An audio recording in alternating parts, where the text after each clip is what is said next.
નમસ્કાર મિત્રો, દેશ અને દુનિયાના સુપરફાસ્ટ સમાચારમાં તમારું સ્વાગત છે। સાબરકાંઠાથી સૌથી મોટા અને અગત્યના સમાચાર સામે આવી રહ્યા છે।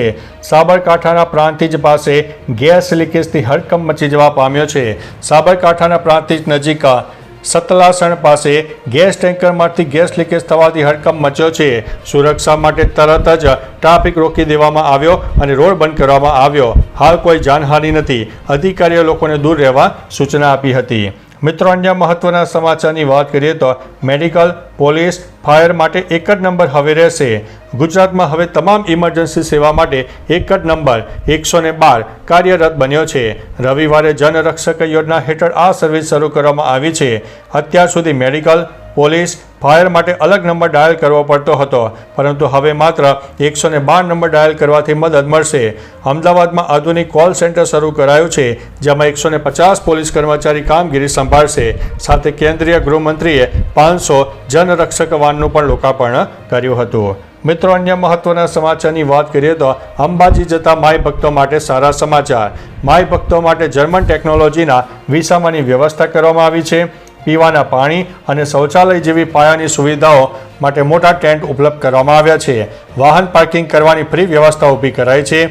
મોટા ડેમમાં મોબાઈલ ચાર્જિંગની વ્યવસ્થા, ટેન્ટમાં દાતા રોડ, જૂની કોલેજ, મંદિરની સામે મલ્ટીપર્પઝ હોલ, કામાક્ષી મંદિર પાસે વ્યવસ્થા છે। પ્રસાદ મેળવવા માટે અનેક સ્થળે કાઉન્ટર ગોઠવવામાં આવ્યા છે। મિત્રો, અન્ય મહત્વના સમાચારની વાત કરીએ તો નવરાત્રિને લઈને અંબાલાલ પટેલની જોરદાર આગાહી સામે આવી છે। હવામાન નિષ્ણાત અંબાલાલ પટેલની આગાહી અનુસાર ગુજરાતમાં સપ્ટેમ્બર મહિનામાં વરસાદનું જોર યથાવત રહેશે। ખાસ કરીને 5 થી 9 સપ્ટેમ્બર અને ફરીથી 14 થી 17 સપ્ટેમ્બર દરમિયાન ભારે વરસાદની શક્યતા રહે છે।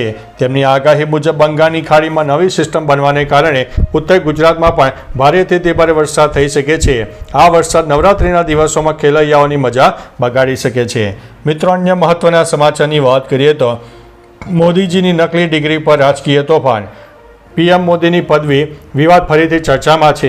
એક મહિલા પ્રાધ્યાપકનો દાવો છે કે મોદીએ જે સમયગાળામાં ભણ્યું તે સમયે પ્રમાણપત્ર હાથથી લખાતા હતા, કોમ્પ્યુટરાઇઝ નહીં। તેમણે આરોપ લગાવ્યો છે કે અરુણ જેટલી અને અમિત શાહે પ્રેસ કોન્ફરન્સમાં મોદીની નકલી ડિગ્રી બતાવી હતી।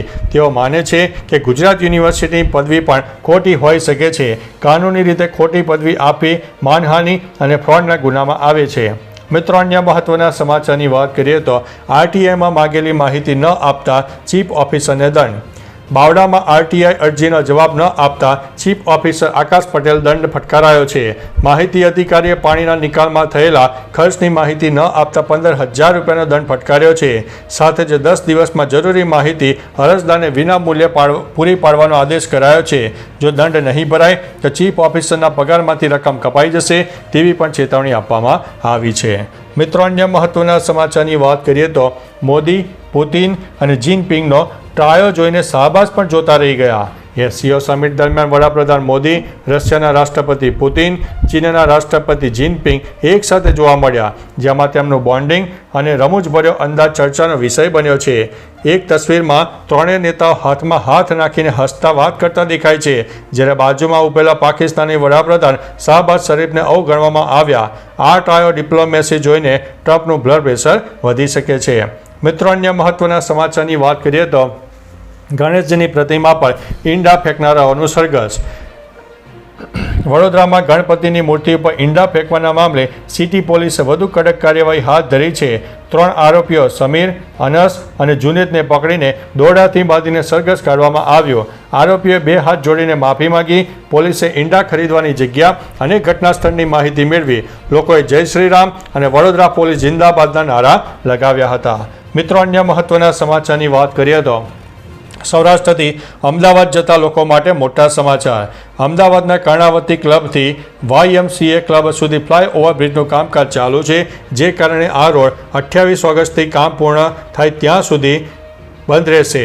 સૌરાષ્ટ્ર સાણંદ તરફથી આવતા વાહનોને YMCA ક્લબ તરફથી ડાબેથી વળીને ભગવાન સર્કલથી જમણે વળીને આગળ કર્ણાવતી ક્લબ SG હાઈવે થઈને આગળના માર્ગે જઈ શકાશે.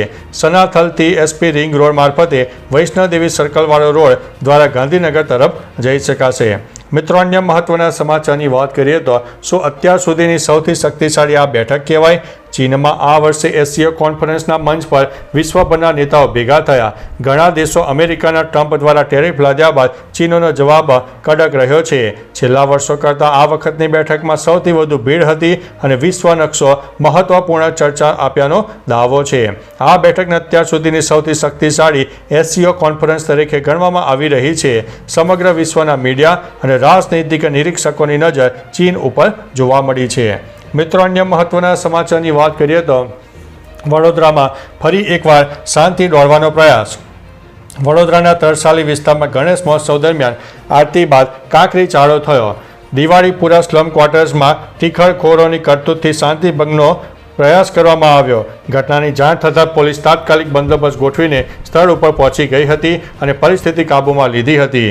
પોલીસે ફ્લેટના ધાબા સહિત સંવેદનશીલ જગ્યાઓનું નિરીક્ષણ કર્યું હતું. હાલ આ વિસ્તારમાં તણાવભર્યું વાતાવરણ સર્જાયું હતું, પરંતુ ત્યારબાદ પોલીસના આવવાથી વાતાવરણ શાંત થઈ ગયું છે. મિત્રો, અન્ય મહત્વના સમાચારની વાત કરીએ તો વિનાશક ભૂકંપ, મૃત્યુ આંક 622થી વધી રહ્યો છે. અફઘાનિસ્તાનના કુનાર પ્રાંતમાં આવેલા 6ની તીવ્રતાના શક્તિશાળી ભૂકંપમાં મૃત્યુ આંક 622થી વધુ પહોંચ્યો છે. 1500થી વધુ લોકો ઘાયલ થયા છે. રવિવારે મોડી રાત્રે આવેલા આ ભૂકંપના આંચકા પાકિસ્તાન અને દિલ્હી NCR સુધી અનુભવાયા હતા. કુનાર પ્રાંતમાં 610 અને નાગરહારમાં 12 લોકોના મૃત્યુ થયા છે. અનેક ઘરો ધરાશાયી થયા છે. બચાવ અને રાહત કામગીરી ચાલુ છે. અધિકારીઓએ સ્પષ્ટ ચેતવણી આપી છે કે મૃત્યુ આંક હજુ પણ વધી શકે છે. મિત્રો, અન્ય મહત્વના સમાચારની વાત કરીએ તો પંજાબમાં ઇતિહાસનું સૌથી મોટું પૂર આવ્યું છે. પાકિસ્તાનમાં ભારે વરસાદને કારણે પંજાબ અને ખૈબર પખ્તુનખ્વાના પ્રાંતમાં પૂરની પરિસ્થિતિ સર્જાઈ છે. આશરે 5 લાખ લોકોને પોતાના ઘર છોડવા પડ્યા છે. નેશનલ ડિઝાસ્ટર મેનેજમેન્ટ ઓથોરિટી અનુસાર 26 જૂનથી 31 ઓગસ્ટ વચ્ચે પૂરથી મોતની સંખ્યા 854 સુધી પહોંચી છે, જ્યારે 1100થી વધુ લોકો ઘાયલ થયા છે.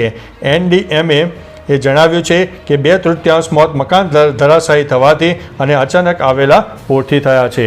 તો ચાલો મિત્રો, ફરીથી દેશ અને દુનિયાના સુપરફાસ્ટ સમાચાર લઈને મળતા રહીશો. ત્યાં સુધી અમને રજા આપશો. નમસ્તે.